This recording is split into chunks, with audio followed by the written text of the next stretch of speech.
The garden buzzed as William Much reached for another sunflower seed from the box in front of him. And not just any seeds, certainly not store-bought. These were straight from the sunflower. As he popped another seed into his mouth, William explained his thoughts on the imminent need for a major shift in society, pausing to examine the birds behind me. Bill Mollison also made a comment about urban permaculture and how, it's really easy to look at a city and think, oh my God, we'll never get the soils clean. And you just get so tied up in red tape and corporate interests that you'd never get it done. But if every person who had access to a piece of land grew a garden, those people are not going to tolerate there being toxics in the ground that are getting into their vegetables. And you could have that entire city cleaned up within, 5 years without having to cut one piece of red tape. He reached for another seed. We're sitting on a wooden picnic bench in the garden at the Waldorf School of the Peninsula in Mountain View, where William is an assistant gardening teacher.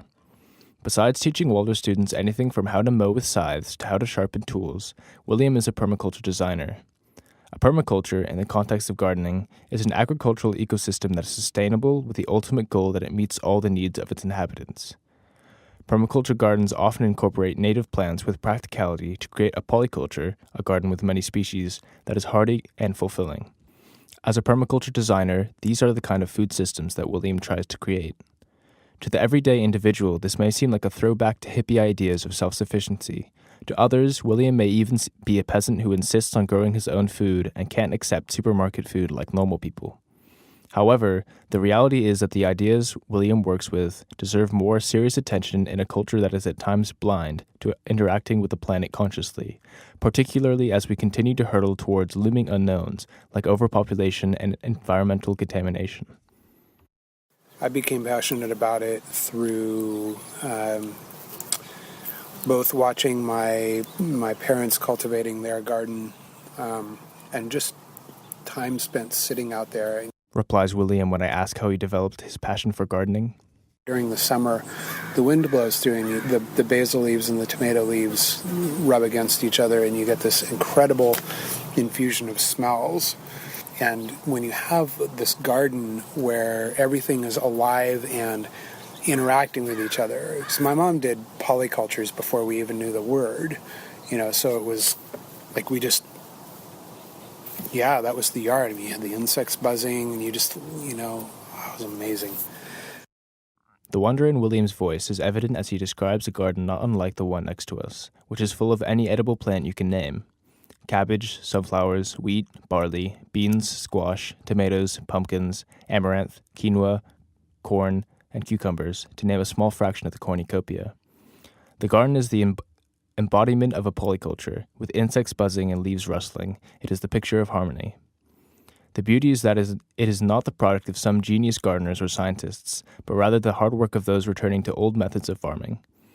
This garden is without a doubt possible in any front or backyard with the right work put into it, and William himself has had a garden on every property he's lived in.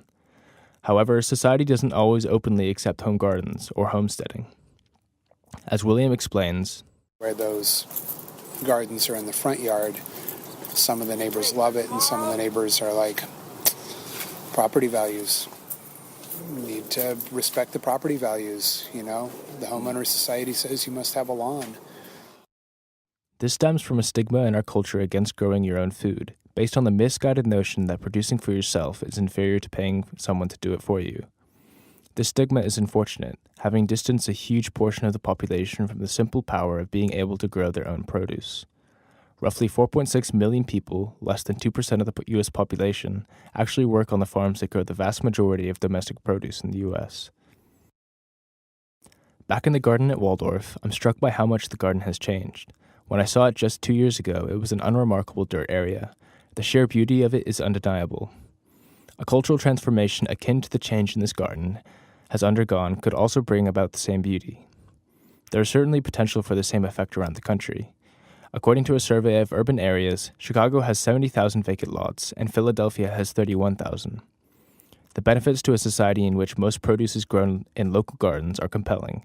A resilient food system resistant to natural disasters and other misfortune, a transparent production process, better quality, locally grown food, and a greater individual connection to a necessity of life being just a few. Natural wisdom seems to be the key in a world that is run rampant with technological knowledge. A return to what was natural and existed simply because it worked is critical more than ever. To William, designing permacultures by teaching groups to grow their own gardens is just re-empowering people and reskilling people and getting people more in control of their own destinies. Mm-hmm. And if you get it into people's heads and people's muscle memory at an early age, then it starts to seem normal and natural to them rather than, oh my God, that's something that the peasants do. It's like, no, that's something that I do.